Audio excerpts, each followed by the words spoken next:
বিরতির পর স্বাগত। উদ্বোধন হওয়ার ঠিক 1 বছরের মধ্যে এবার সংসদ ভবনে বৃষ্টির জেরে অর্থাৎ বর্ষণের চাপ সহ্য করতে না পেরে নতুন সংসদ ভবন থেকে এবার ছাদে জল চুয়ে পড়তে শুরু করেছে। ছবিটি শেয়ার করেছেন কংগ্রেসের সাংসদ মানিকম ঠাকুর এবং সংসদে তোলা ছবি তার।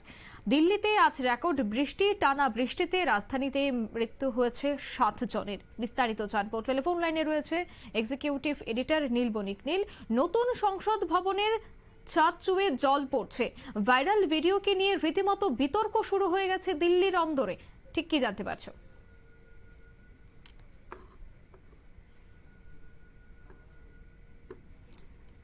নীল, শোনা যাচ্ছে? যাত্রী গোলযোগের জন্য যোগাযোগ আমাদের বিচ্ছিন্ন হয়ে যায়। আমি পুনরায় চেষ্টা করব এক্সিকিউটিভ এডিটর নীল বণিকের সাথে যোগাযোগ করার জন্য যে এই মুহূর্তে কি পরিস্থিতি রয়েছে। যেহেতু রেকর্ড সংখ্যক বৃষ্টি চলছে, তাই নতুন সংসদ ভবনের ছাদ চুয়ে জল পড়ছে এবং সেই ছবি রীতিমতো ভাইরাল। নীল, শোনা যাচ্ছে?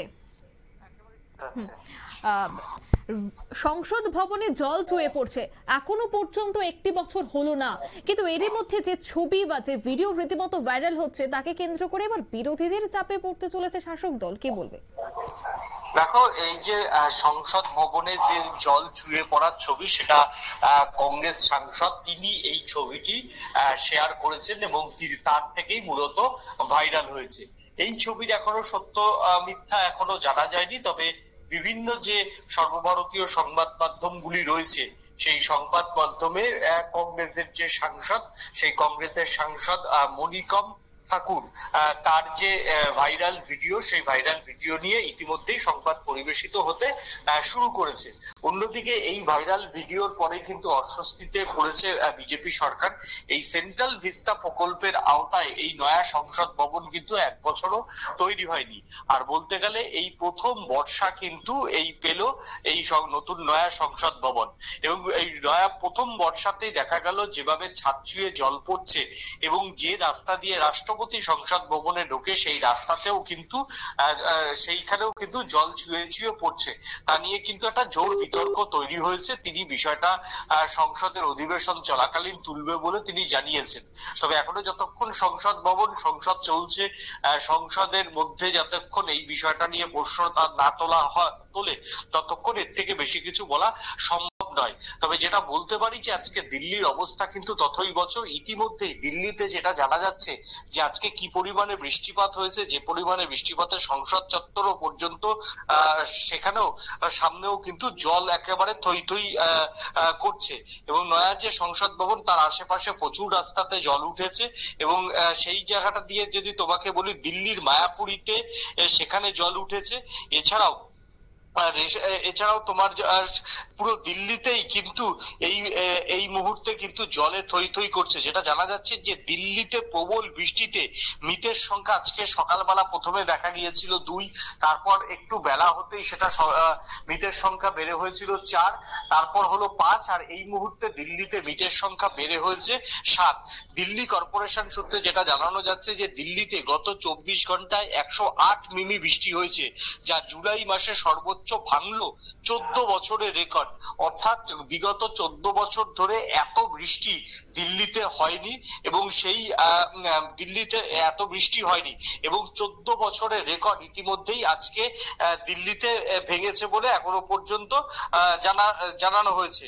অর্থাৎ এবং যেটা অন্য একটা খবর পাওয়া যাচ্ছে যে আরো একটা, যে নালার মধ্যে মা এবং শিশু দুজনেই ভেসে গেছে। দিল্লিতে এত পরিমাণে জলের স্রোত ছিল, তার কারণ অবশ্যই পাহাড়ি যে রাজ্য উত্তরাখণ্ড এবং তোমার হচ্ছে হিমাচল প্রদেশ, এই 2 রাজ্যে ভারী বৃষ্টির ফলে কিন্তু এই মুহূর্তে দিল্লির যে অবস্থা, সেই দিল্লির অবস্থা ভয়াবহ।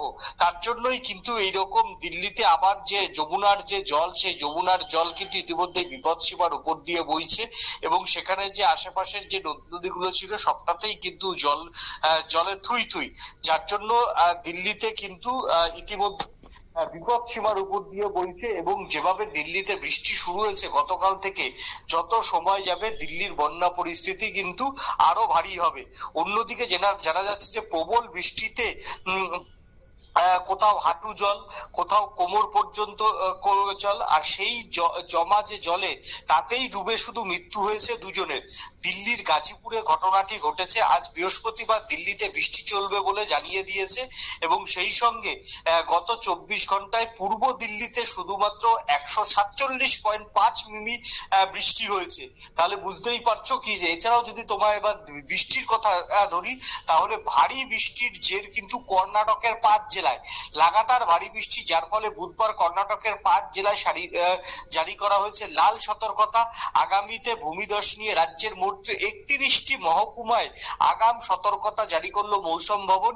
এদিকে শিবগোমা, উপদি, দক্ষিণ কন্নড় ও কাডাগুলে লাল সতর্কতা জারি করা হয়েছে। এছাড়া উত্তর কন্নড় ও হাসানে, কমলা এবং রেভাগালিতে হলুদ সতর্কতা জারি করা হয়েছে। সামগ্রিক পরিস্থিতির কথা মাথায় রেখে এদিন দক্ষিণ কন্নড় জেলা প্রশাসনের তরফে সমস্ত স্কুল কলেজ ছুটি ঘোষণা করা হয়। প্রবল বৃষ্টির জলে নেত্রাবতী নদীতে জল বাড়া দক্ষিণ কন্নড় জেলায় বহু ঘরবাড়ি এই মুহূর্তে জলের তলায়। জেলা বিপর্যয় মোকাবিলা বিভাগ সূত্রে জানা গেছে এখনো পর্যন্ত মোট 5 জনের মৃত্যু হয়েছে শুধুমাত্র কর্ণাটকে। ক্ষতিগ্রস্ত হয়েছে 106টি বাড়ি। অন্যদিকে আরো একটা খবর জানা যাচ্ছে যে এই যে বিষ্ণু উষ্ণায়ন, এই বিষ্ণু উষ্ণায়নের পক্ষেই কিন্তু এই জন্য দায়ী বলে কিন্তু অনেকেই মনে করছে। এক কথায় দিল্লি, কর্ণাটক, গুজরাট সমস্ত জায়গায় কিন্তু ভয়াবহ ছবি, যেটা আমরা দেখেছিলাম যে জুন এবং জুলাইয়ের সে প্রথম দিকে একটু বৃষ্টির জন্য কিন্তু একটা চারিদিকে বন্যা পরিস্থিতি তৈরি হয়েছিল। সেই বন্যা পরিস্থিতি যেন আবার আগস্ট মাসের প্রথম সপ্তাহতেই সেই বন্যা পরিস্থিতি কিন্তু আরো লক্ষ্য করা যাচ্ছে।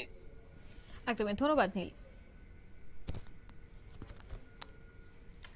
দিল্লিতে আজ রেকর্ড সংখ্যক বৃষ্টির টানা বৃষ্টিতে 7 জনের মৃত্যু হয়েছে। অন্যদিকে উদ্বোধন হওয়ার 1 বছরও কাটেনি, এরই মধ্যে বর্ষণের চাপ সইতে পারল না নতুন সংসদ ভবন। মোদী জামানায় তৈরি হওয়া নতুন সংসদ ভবনের ছাদ চুয়ে জল পড়ছে, অর্থাৎ সংসদের লবিতে ছাদ চুয়ে জল পড়তে শুরু করেছে। নিচে বালতি পাতা সংসদের লবির বেশ কিছুটা জায়গায় জল পড়ে ভিজে রয়েছে, এমনকি ছাদ থেকে জল পড়তেও দেখা গিয়েছে ওই ভিডিওতে। খোদ রাষ্ট্রপতি সংসদে যাওয়ার সময় এই লবি ব্যবহার করে থাকেন সাংসদরা। নিয়ে নিচ্ছে ছোট্ট একটি বিজ্ঞাপন বিরতি, সঙ্গে থাকুন।